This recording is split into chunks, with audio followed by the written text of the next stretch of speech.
This video is part of a series of videos focusing on the character relationship moments on screen between Yaz and the 13th Doctor. If you'd like to start at the beginning, click the link in the corner. Otherwise, welcome to the next video.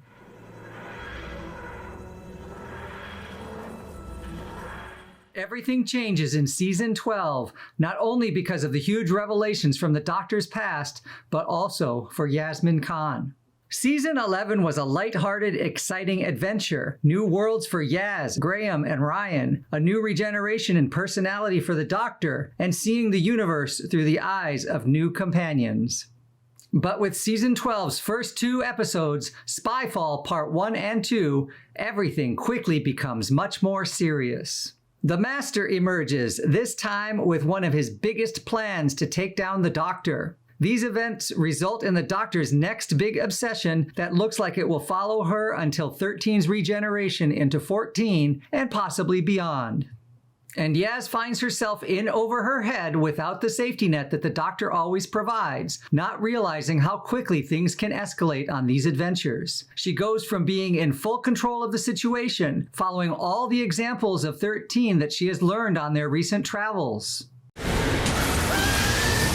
to full-on drowning, completely out of control, attacked by the Kasavan, and transported to a different reality or dimension altogether. Yaz has no idea if she can even return to Earth, facing for the first time that she could die on her own, with the Doctor having no way of knowing where she is or how to rescue her. Stay away from me! Yaz's experience is presented on screen as trauma. Even though the Doctor magically rescues her, that moment of falling into the unknown, not knowing how to escape, realizing how underprepared she actually was for this sort of thing, something triggers a response that changes how Yaz has to deal with it. It was just like nothingness, and I was totally alone. I thought I was dead. Yaz doesn't experience this trauma alone. Although it's never discussed on screen, the Doctor also encounters that initial moment of gasping for air after being transported through the Kasavan gateway.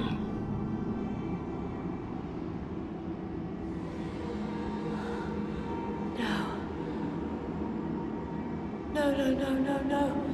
Of course, the Doctor has much more experience with these kinds of moments. She's not as significantly affected as Yaz, but being transported in this way seems to be on the extreme end of any previous teleportation-like travel the Doctor has used. Shared trauma can inform how two persons might develop a deeper emotional bond that could lead to romantic attachment.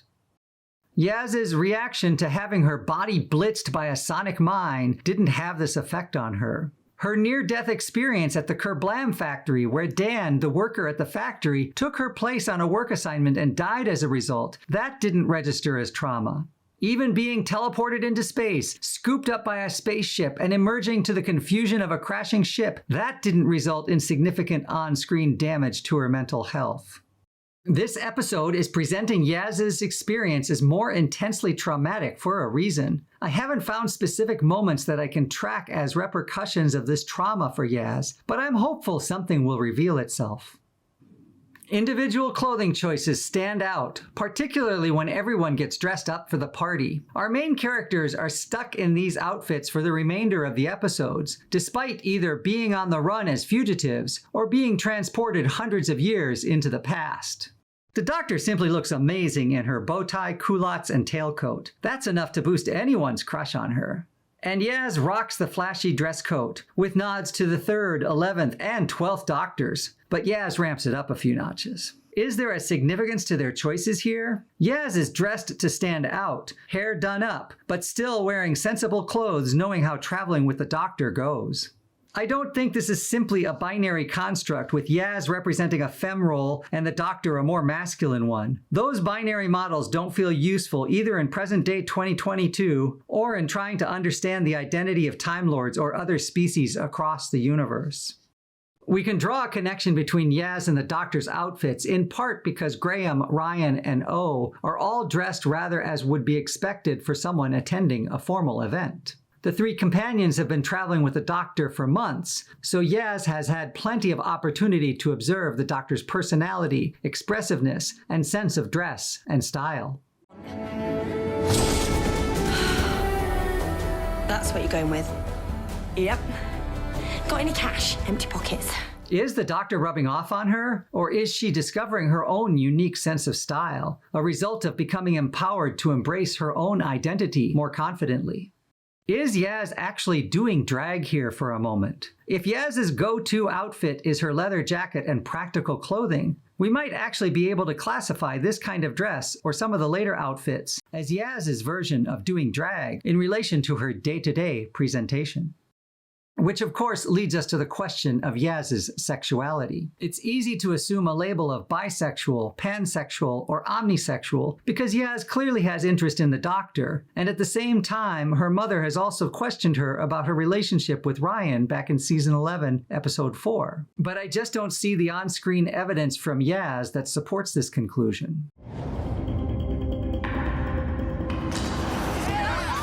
Did we win? No.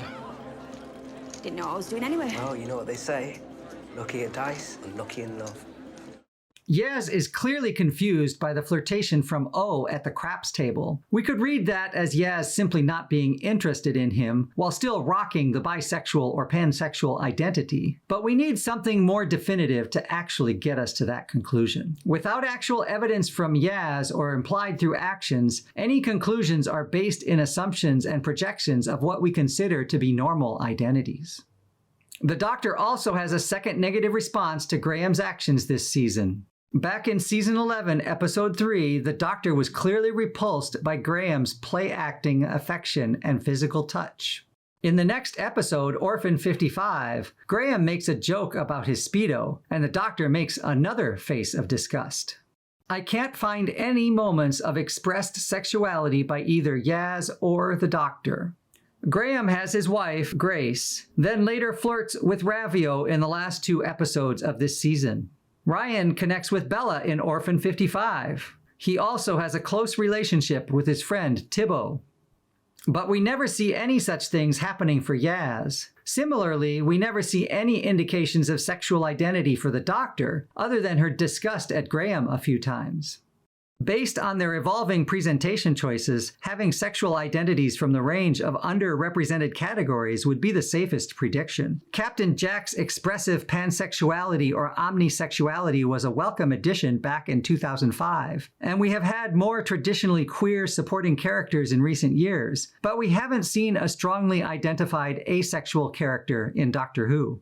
Wouldn't it be amazing if Yaz and the Doctor were both revealed to be asexual, but with an emotionally romantic relationship? That's an underrepresented identity I would love to see more of on screen.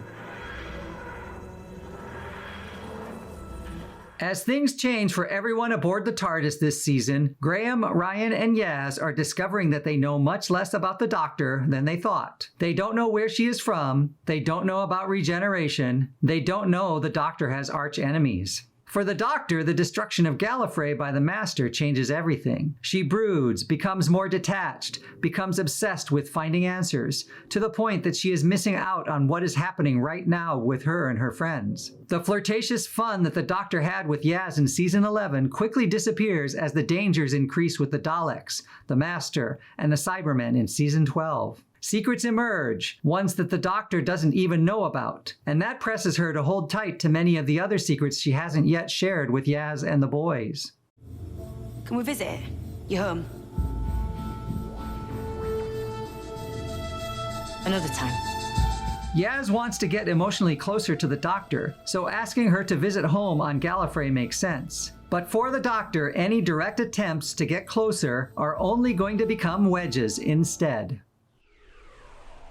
I'll see you next time as we continue to parse out relationship moments between Yaz and the 13th Doctor in the following episodes. Click the link in the corner for the next video, or find links in the description to all parts of the series.